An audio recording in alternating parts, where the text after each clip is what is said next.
Division of powers. In this video, you are going to learn about division of terms with powers.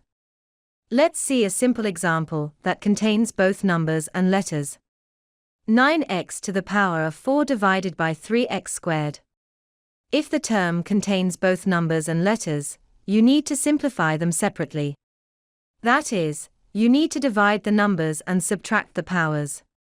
First, let's divide the numbers in the expression. 9 divided by 3 equals 3. Next, let's subtract the powers. X power of 4 minus 2 equals 2. X squared. By combining the number and term, we get 3x squared. 9x to the power of 4 divided by 3x squared equals 3x squared.